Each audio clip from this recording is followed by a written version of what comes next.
welcome to the Breadwinners. I'm Jennifer Owens. I'm Rachael Ellison. This is the show where we talk about, whatever the heck we want to talk about, which is mostly work life. All the things that impact All the us things. at the office, at the home office, and at the home. All the things. Which is basically the same place now for us all. Exactly. Yeah. As I say, when I was advocating for this, it wasn't that I was saying we all have to work from home all the time, every day. That wasn't the plan. The plan was flexibility, but we'll not go down that rabbit hole.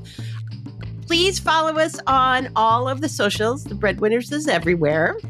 And we have merch, right? We do. We have merch. You can. I always make you talk about the merch. Pick up a mug, the sweatshirts. There's lots of stuff you can pick up to show that you are a breadwinner and you listen to this show. Because, people won't know you're a breadwinner unless you wear items of clothing that say breadwinner. People just think you're just, walking around not winning bread. And you want people to know. Dang you're it. winning some bread. I'm making this bread happen. Exactly. Well, you are taking the mic. I'm going to sit back. I'm going to relax. I'm going to relax my eyes. And please do. All right. So, as I started to say before we started recording, today we are talking about working moms, the evolution of working moms on TV. Woohoo. And we haven't done so many of these episodes where we're doing this new format before. It's still new. But this is the hardest one that I've ever had to do because there is so much. There's so much to look at. I was thinking to myself, someone out there, someone in the breadwinner universe sphere must have written an amazing doctoral thesis. Oh my God, yeah. About how women working mothers specifically, have been portrayed on TV and how that's evolved over time. So I am apologizing in advance to that person and I would also love to hear from that person. If there's someone who's written on this topic, there's so much here that. Because we would have you back. We would not have you back because we would have you on and have this topic back. Because it's already, I'm fascinated. We haven't even started. And I'm immediately thinking that the people who majored in radio, TV, film at my college, somebody did this, right? Oh, yeah, for sure. So, but what I'm going to talk about here is kind of walking us through the chronology of working moms on TV and where we were and where we are now. It's been an interesting journey. Okay. It's been a very interesting journey. So I have my theories about how it's evolved, and we're gonna dive in. All right.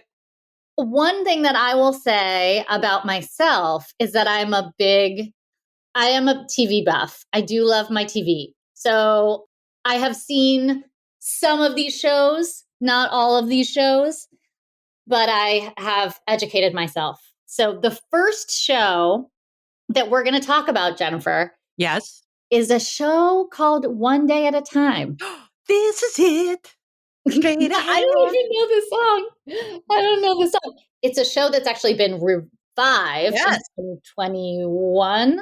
But it's just right from the get-go, the theme music is even better. And I sing this theme song to myself all the freaking time when I start to get stressed.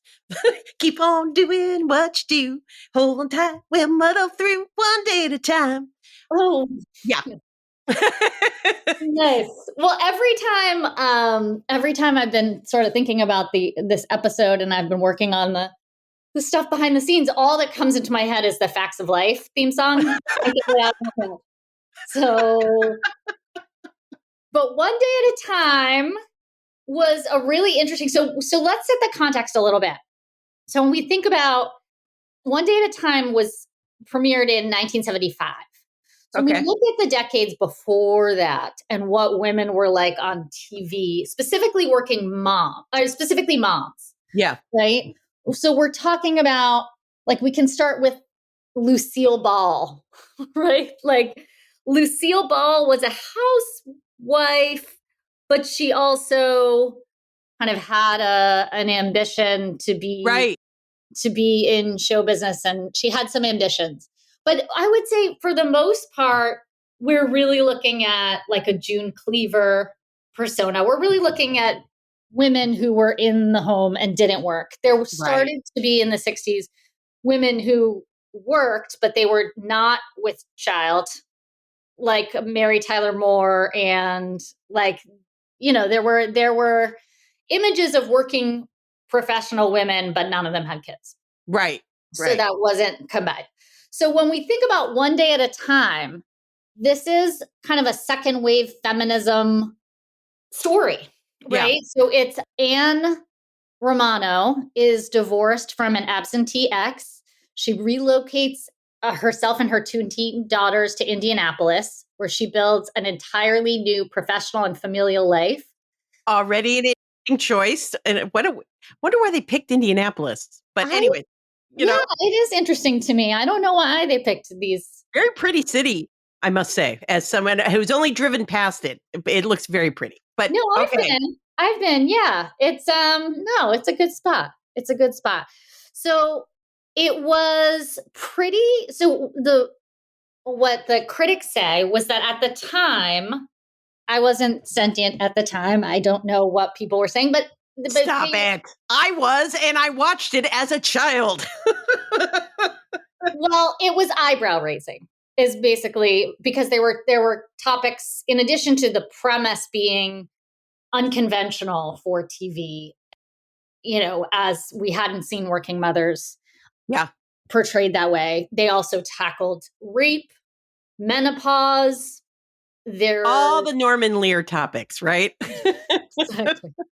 Exactly. This is the era of, well, it's gonna, I think this, not quite yet. This is the issue episodes era, but then it morphs into a very special Different Strokes. Right. That comes a Right, little later. exactly. So there you go. So that had kind of an interesting arc. She moves, she has her girls, she's raising her girls. They have families of their own, and then she moves to London to be an advertising executive. I understand. Is that right? Oh, I Yeah. had long stopped watching it by that point. Oh, that's Right. great. Right. So, yeah. Oh, do we know? Am I going too deep? What was her profession? I just knew because I watched it as a kid. I liked Valerie Bertinelli and Mackenzie Phil. Like I was not watching it in 1975 as you're like, oh my God, look at Ann Romano. I cared about the kids, Right. but my mom was Ann Romano. Sure. But what was her profession? Well, she ended up in advertising. I don't know Oh, where okay, she started. She was just sort of a working mom. a working mom. Yeah, Again, I'm sure the person who wrote the thesis knows. yeah. Everything, single thing. I'm going to be peppering you with way too many deep All the questions. things. Yeah, All the things. got it.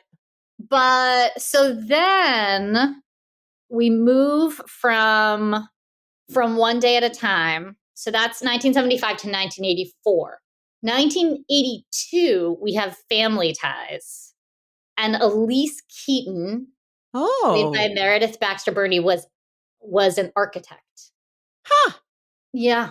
So they had, you remember that family? Yeah, They I had totally do. Again, only David, watching it for Alex Alex P. Keaton. Keaton. Yeah. Sure. So that This is why I don't know important things. It's because I can pull up these facts immediately. Alex P. Keaton.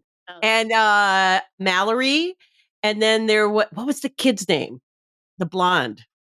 It does not matter. But it doesn't matter because I no. can't remember right now. Listeners are like, duh. Right. Yeah. So I remember her face like the back of my head, but don't remember it. So yes. So then we had Her name was Jennifer. that house I really related to. Oh my God. I'll stop the presses.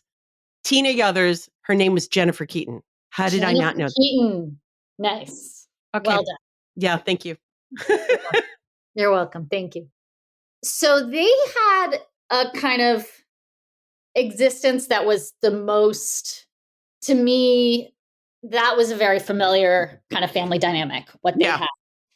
So that was Elise Keaton, but she didn't get as much attention as a kind of feminist icon as a show that started in 1984, which has become, because of its namesake, has become a matter of Oh, scandal.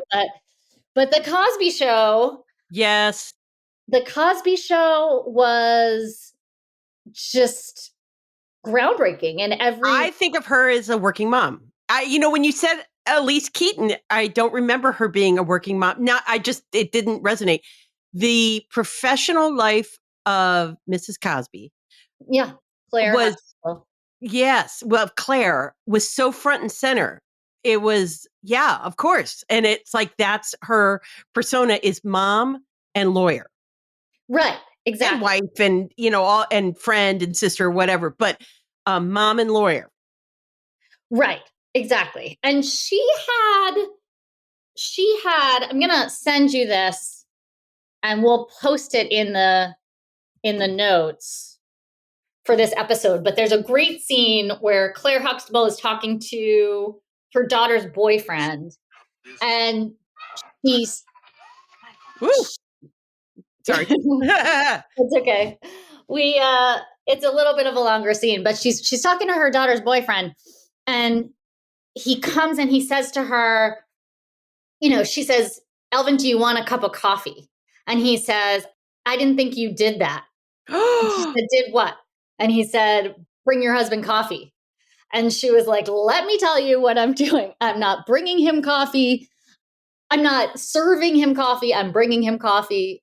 And, it was this whole kind of feminist speech about bringing coffee. Meanwhile, Bill Cosby's covering his face with his hands and just like watching her, to school him and Yeah. whatever. But it's a good scene, but she's really the icon. She changed the game Okay. for everyone around. Do you see what this video is called, though? Claire Huxtable's feminist rant. This is why Yeah. words matter. Yeah. Now, it is posted by a woman, so Right. maybe like we can own rant, but watch it. Also, fellow Owens actor Jeffrey Owens. I've always loved him because he's also an Owens too. Oh, nice. There you go. Owens. Love it. Yeah. Love it. So okay. So we had the Cosby Show. Seriously, we could be here for Yeah, I know. Sorry. I love all these shows. the cover. I don't even know where to start. So 1984 to 1988, there was another show. So there started to be this other kind of narrative. Kate and Allie came out Oh yeah. in 1984. These two divorced women who were living together, living with their kids in the same house. So that was interesting. Yeah. And then that year also was the start of Who's the Boss, which Oh, was another trope about a divorced woman, a divorced advertising executive who later opens up her own ad agency. And she hires Tony Michelli, a former baseball player who takes on a job as a live-in housekeeper to give his daughter a better life. yes. And, the idea of a man working for a female executive who turns business owner, Yeah. who's divorced, it's pretty groundbreaking. So And that. multi-generational because Catherine Hellman was the mom, Oh, the grandmom. yeah. That's for when we do the rundown of untraditional families. Like Oh, yes. because I'm yeah, between Kate and Allie and Who's the Boss of like choosing how your family looks and works. That's awesome. Yeah. Yeah. No, I think, yeah, it's interesting. It's interesting. So we also have Growing Pains that came out during that period of time. Mm-hmm. So Growing Pains, the mother was a journalist. The father was not a stay-at-home. He was a psychologist who worked from home. So she Which was is always very having. spot on. I must say, in that journalists, your hours like flex all over the place. I have an old friend from my newspaper days, and I never thought about Drez, how she did it she has adult children now, but she was a reporter with me and I was a single woman and you're covering night meetings and you get called, you have to do cop duty where you work until 11 and like your hours are all over the place. And to support that kind of odd scheduling, Uh-huh. you need a parent who has someone who can kind of run their own schedule. Yeah. So that kudos to them that would be like type of pairing that could work that way. Yeah. I love it.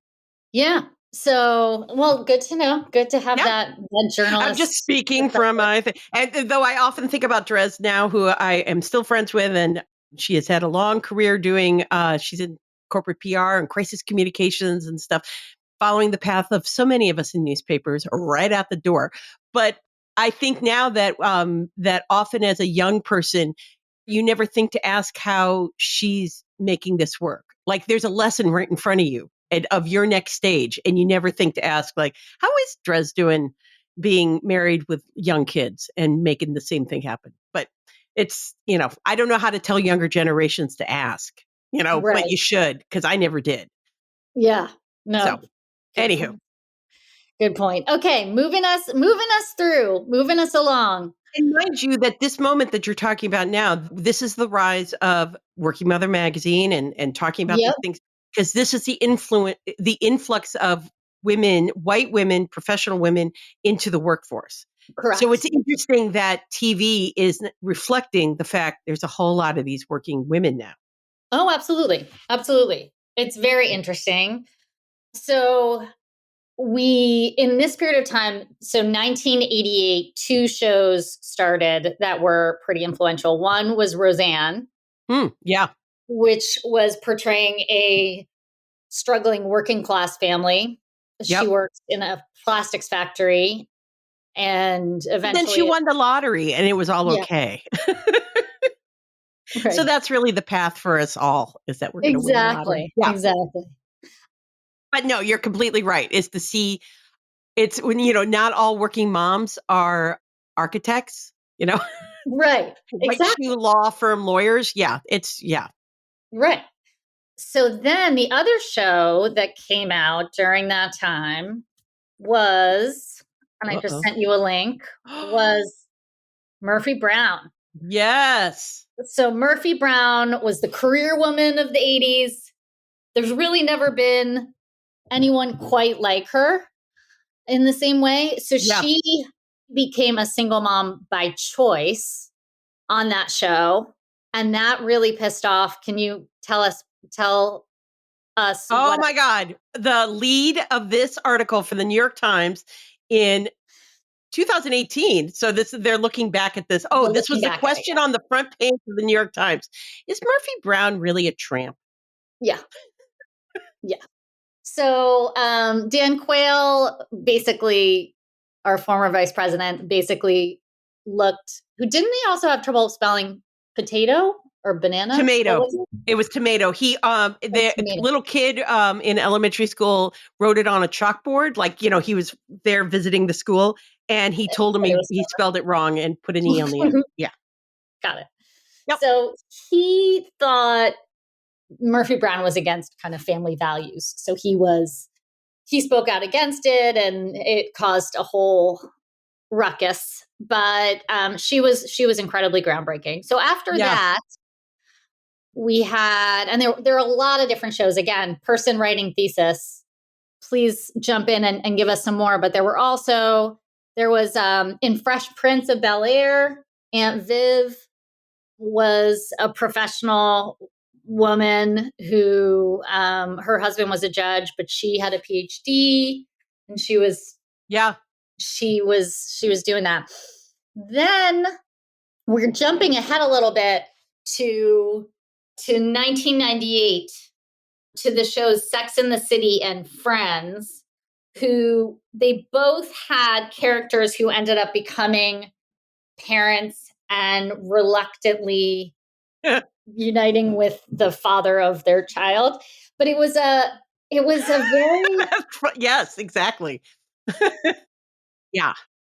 kind of unique. I don't know. There was something like very symbolic about the baby coming, but you didn't get a sense of what motherhood was about. Yeah. It was about the pregnancy. It was about, oh my God, I'm pregnant. And Oh my God, there's a baby. Like, yeah, I Yeah. agree. It was about, well, because it was oriented towards the woman, Right. not towards the kid in any way, Exactly. Exactly. And then we also had, and this came up in the research. So we also had in 1999 Judging Amy, Hmm. a judge who got divorced and moved in with her mom. And I think that's only the cool kids do that. and she had a daughter, and she was raising her in this kind of unconventional dynamic. But it's interesting to me Which, that by the way, is totally conventional. That's how everyone was doing it for a very long time before we made it unconventional. Yeah. correct. So that takes us to the 21st century, but that's kind of our arc. So we've got these themes of like we've got it's hard to kind of track all of them, right? We've got these feminist messages that are Right. Because coming we're across. breaking through, right? We have to say that this is important, right? As Right. opposed to just being part of life. Right. Exactly. So it's yeah, there's a lot to say. There's a lot more to say about this era, but Yeah. we're gonna move us on. All right. But first, I think we'll take our first ever ad break. This is very exciting. Growing a successful business has never been easy. But whether you're navigating a complex industry or trying to reinvent one, our breadth of banking experts are here to collaborate on market-proven solutions. At KeyBank, we're built to grow with your changing needs because we're not just here for the business you are now, we're here for the business you'll become. Reimagine business as usual. KeyBank opens doors. Learn more at key.com/B2B. When you need to build up your team to handle the growing chaos at work, use Indeed Sponsored Jobs. It gives your job post the boost it needs to be seen and helps reach people with the right skills, certifications, and more. Spend less time searching and more time actually interviewing candidates who check all your boxes. Listeners of this show will get a $75 sponsored job credit at Indeed.com/podcast. That's Indeed.com/podcast. Terms and conditions apply. Need a hiring hero? This is a job for Indeed Sponsored Jobs. And we're back. And we're back. Welcome back, everyone. We're very, very happy to be able to dive back into this TV history of working moms with you. So we have just taken ourselves from 1975 to into the year 2000, and we are now hitting the first show that I'm mentioning. Again, once we start going into the 21st century, it's pretty hard to keep track of how many People are just working moms. Yeah. people are just working moms, but we can point to some trends. So Okay. we will point to some trends. So the first one who Point away. Get your finger out and start pointing. I'm pointing away. The first one who came up is on Grey's Anatomy. Miranda Bailey, who she was the chief of surgery, Oh, yeah. or she was in line to be the chief of surgery. She was essentially like a mother figure to all of the residents in the hospital in Seattle Yes. Grace. But she became a biological mother, but she also contended with infertility. That was an issue that came up on that show, trying to conceive. And then once she had become a mom, kind of prioritizing her career to some extent, and that causing some challenges Mm-hmm. in her marriage. So that was an important one. Yeah. The Office. So The Office they had Pam, who became a mom before she got married. She got pregnant before she got married, which is a little controversial. I'm like I didn't even remember that there were any babies in the office. Okay. Yeah, towards the end. So she didn't have a baby till 2010. Okay. But they did talk on that show a little bit about how she and Jim, her husband, were sharing responsibilities of the kids, what it was like to sleep train, what it was like to to have two kids so close together. I think they wrote the first pregnancy in, and then the actress got pregnant. And so they had the two Oh, babies very close together. So there were themes about that. So that came up. that's like Julia Louis-Dreyfus being pregnant on Seinfeld. And that constantly having her kid, she'd wear those big oversized clothes in the 90s and with like always carrying like a bag or a portfolio, always trying to hide it. That's Oh, always right. fun. Yeah. Yeah. No, exactly. Exactly. So then around that time, we also had Friday Night Lights. Were you a Friday Night Lights viewer? No. But it's like one of those things where everyone loved. I'm Gen X. And so when everyone says that they love it, I'm like, nah. Oh, okay. I just admit that. I'll just be honest up front. Yeah. So It's really hard being Gen X, by the way. What? It's really hard being Gen X because then It is. also it's like you don't want to watch something because you don't want to give it time.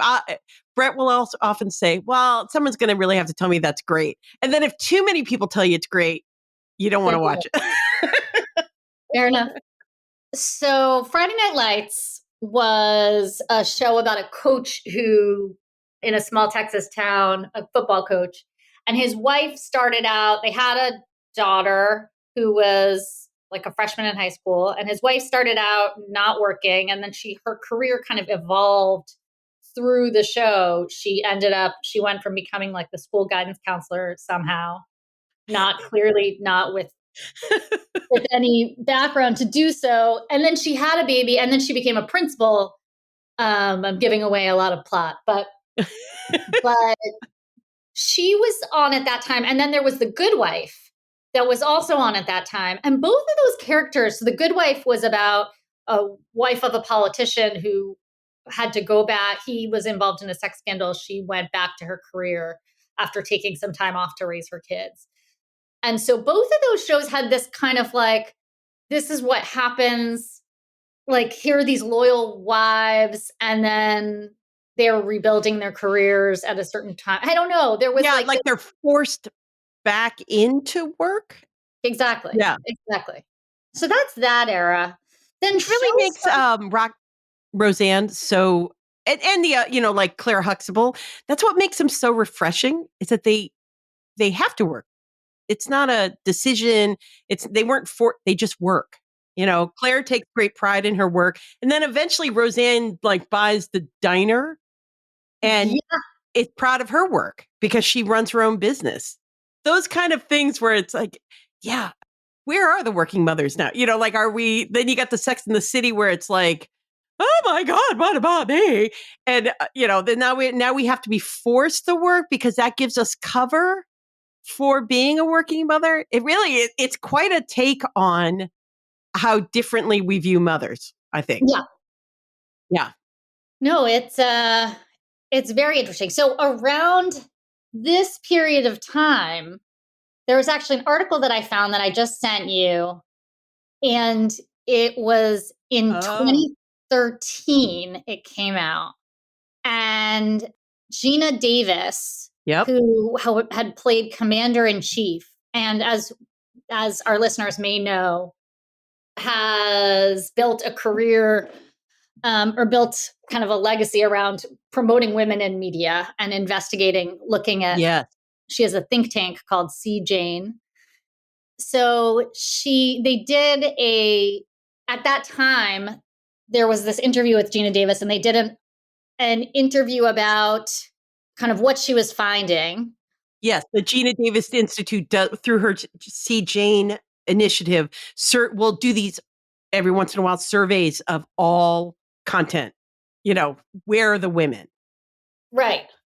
She looked at 11,000 plus speaking characters, and this is in 2013. And the study showed that 44.3 of the female characters were gainfully employed. Huh. But when they looked at the shows like it says this in the article, Law and Order SVU, Parks and Recreation, they're wonderful, but they don't have kids at that time in 2013. Interesting. And so at the time, Jennifer Newsom, who directed the documentary Misrepresentation about women in the media, in 2011 says that when she's looking at those characters, none of them have children. She said, despite the fact that at the time, 60% of working women are working mothers. Mm-hmm.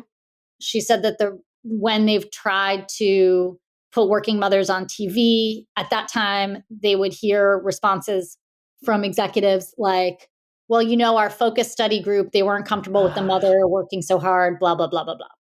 So that's a quote. And by the way, it's, and my number is a little dated. It used to be 77% of women with children under 18 work.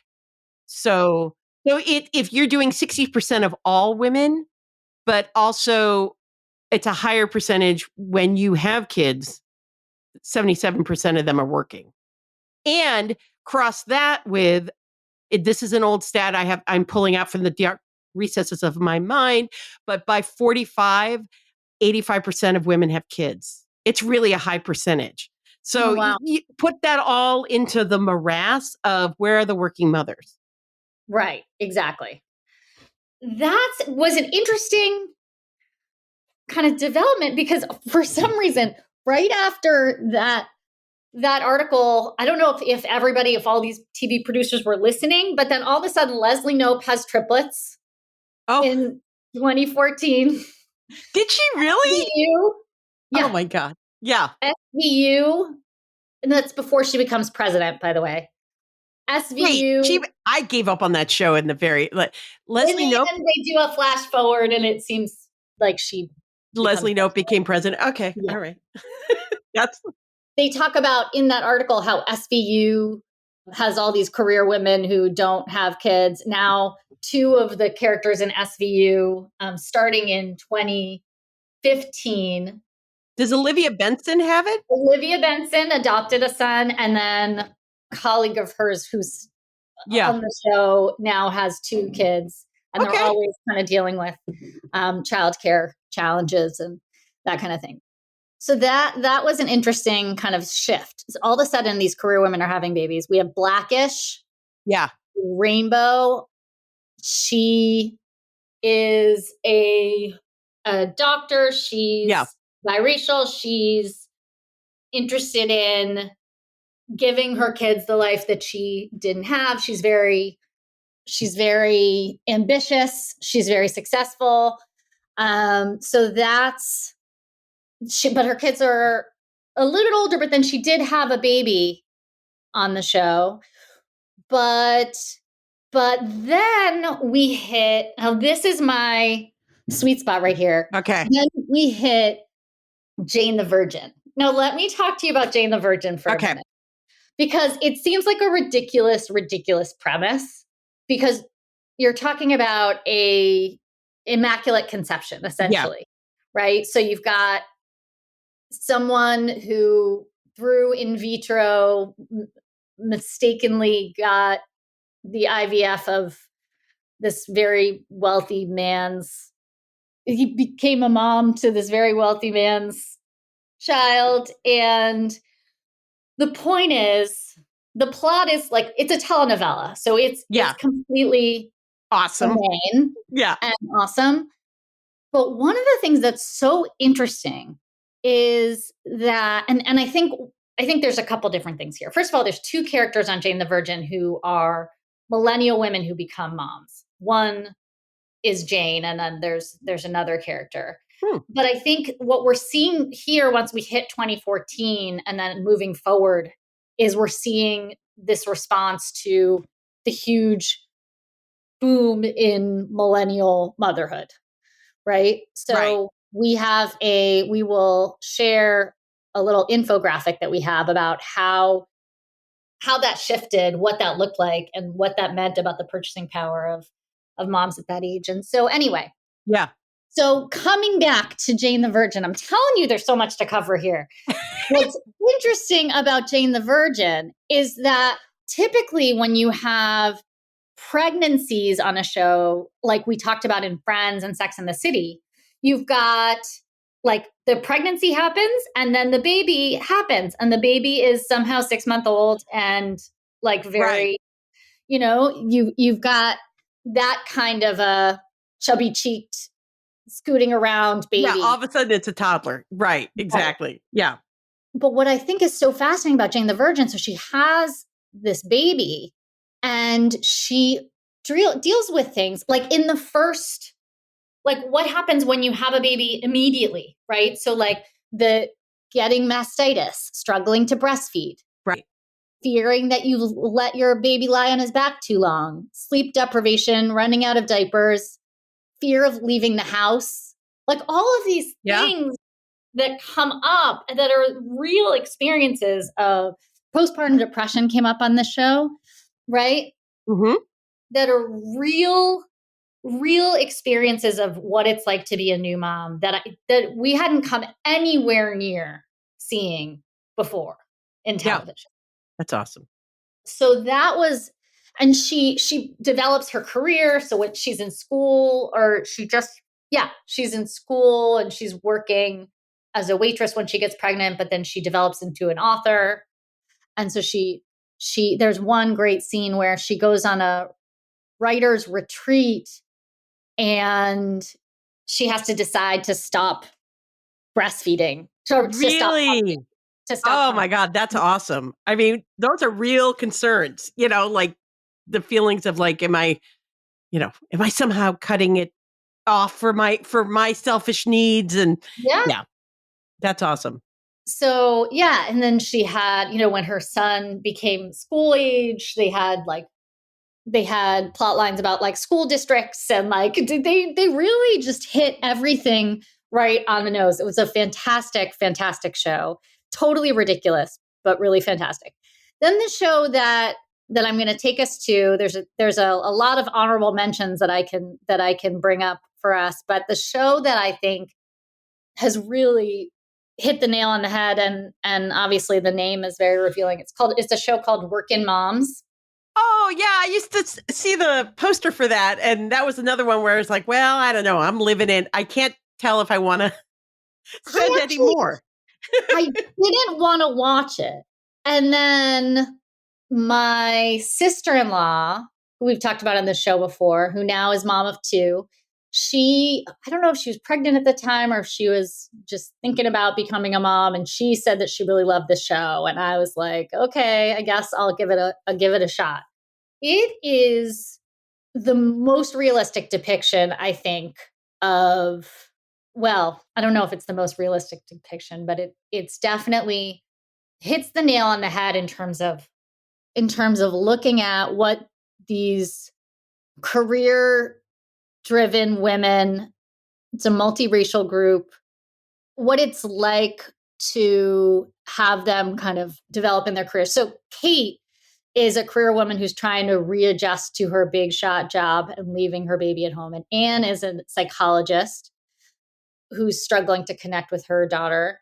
This is the beginning of the show. And Frankie is a real estate agent who suffers from postpartum depression. And Jenny is an IT specialist with a stay-at-home husband who doesn't work so he can focus on the screenplay.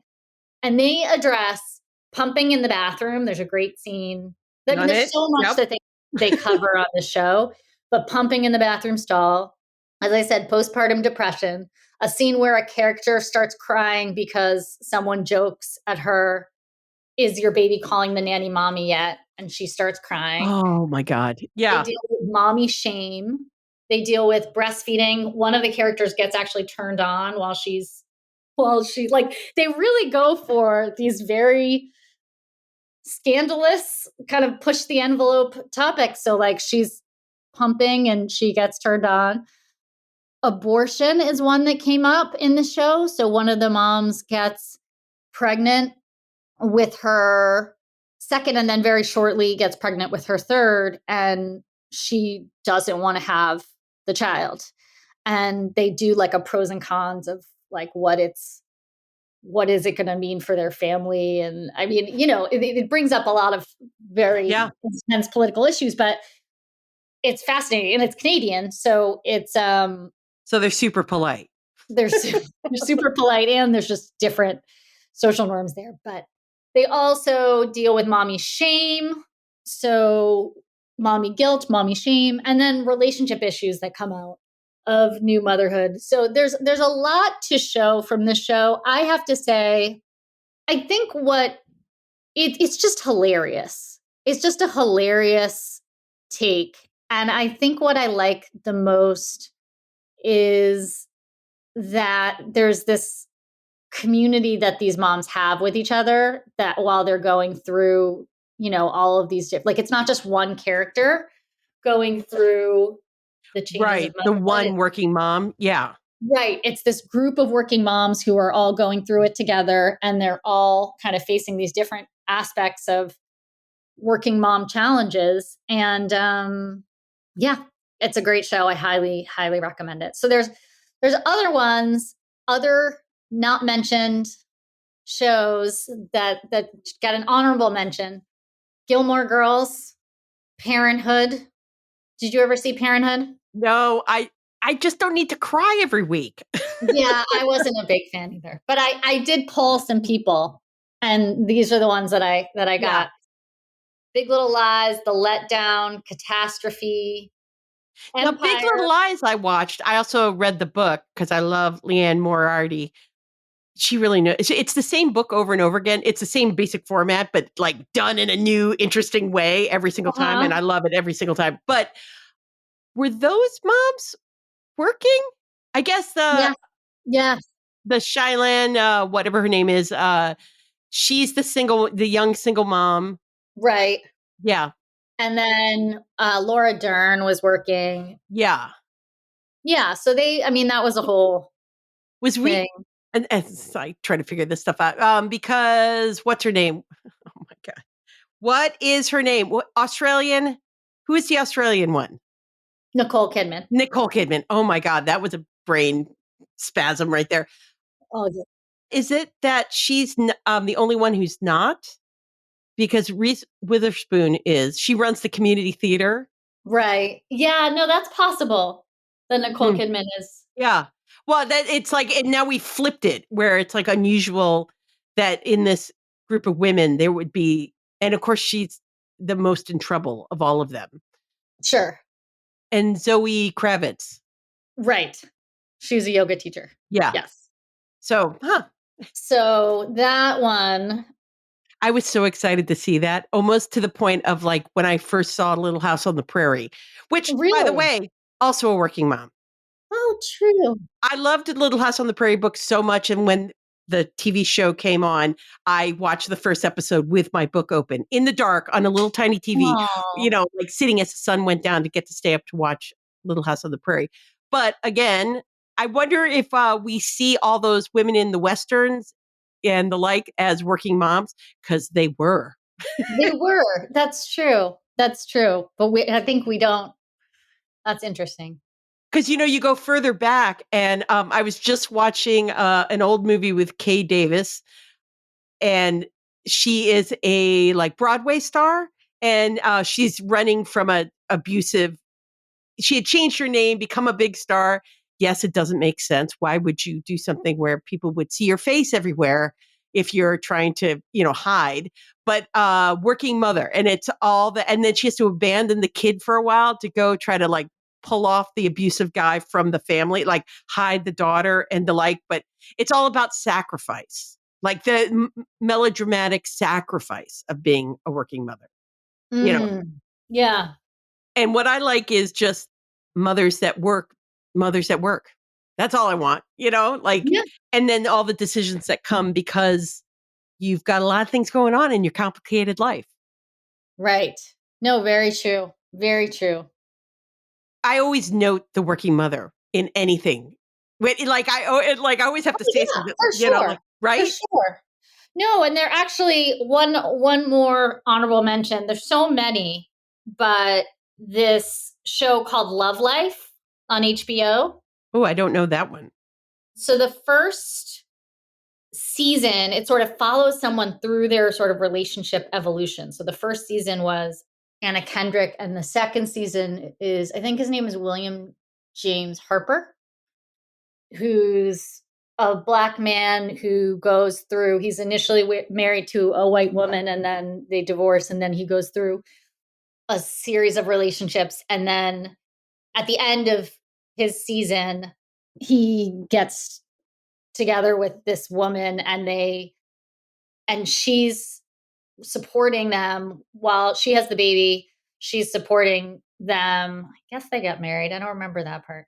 But she's supporting them while he writes his book. Like investing in their, like keeping the family afloat kind of as an investment while he works on his thing. Right. So it just kind of comes in there. Which is a very common scenario, let me tell you, Yeah. right? Yeah, exactly. So I mean, I definitely take note of when I see working moms on TV, but it's interesting. Like when I went through the list of all of the shows right now, it's just, there's such a proliferation. We're not seeing the same kind of symbolic Right. representations that we were seeing before. Either having to hold a torch for all working mothers everywhere. Right. Or you're somehow damaged because you're a working mother, which sometimes, the working mother that comes to mind, like you don't think about it, but they are starting to reference it. If we loved Hacks with Jean Smart. Yeah. As like Joan Rivers, like a Joan Rivers type comedian. And she's got a grown daughter who is awesome by the woman in It's Always Sunny in Philadelphia, whose name escapes me, but she is tremendous. Yeah, Caitlin something. Stewart? Something like that. No? Okay. But she's awesome. And I look at that as being kind of Caitlin's age. And looking, like I like seeing the working mother of a grown kid. Yeah. Because it's like, it references stuff about like the decisions that mom made. And I imbue it with a lot of like, there wasn't a lot of options. And that was really a tough choice to go for your career. And then, anyways, because again, I always note that that's a working mom. And so what happened? And there's an awesome line in that thing because the daughter's been kind of shown to be like a screw up and has always got like starting something new. And the mother kind of, will bail her out and they have a troublesome relationship. But at one point, they're literally going to a drive-through. Yeah. The new drive-through wedding with her husband, husband to be that she's met like 2 minutes ago or whatever. Right. And the writer girl, the millennial writer girl, turns to her and says something. And Caitlin, the character says, "Oh, I went to Cornell." And I'm like, yeah, of course you're like hardworking mother, like, yeah, you went to a good college, like, right. Exactly. I love that kind of thing. Another good portrayal of a mom and her adult daughter, and it's pretty funny. And that's a little bit less contemporary, but there are some good representations there. And then when you see one that it's like, oh, come on, like, has anyone in the writer's room had a kid? Because you do not know what you're talking. I find it off-putting, right? Right. Well, that is awesome. So thank you. That's an interesting take on. I feel like in my head I can see the arc of like, we're cracking through. We have to be the perfect mom, and everything has to be a special issue. To we're taking great pride in this. To like even like the Sex and the City era, or Friends. Phoebe had triplets as a surrogate. And it was it was kind of like she's the wacky one. So she would do, like now, can we talk about infertility and surrogacy for like that these are issues? And I don't know. It's just interesting to see this evolution continue. So thank you. Sure. Thank you. That was super fun. I'd love to do another round on stay-at-home dads with working mothers. Because for a while, that seemed to be the only way you were allowed to have a working mother was, right. And that somehow the working dad was less because he was, taking the lead on some of the at-home parenting stuff. So we could do that one too. We could do the working dads. Yeah. All right. Well, thank you. And listeners, can't wait to hear from the listener who's written this. written the thesis. Thank you. We can't wait. We'll have you on. I swear it. But you got to tell us. Yeah, you got to get us. Get us. All right. Until next week. Keep hustling.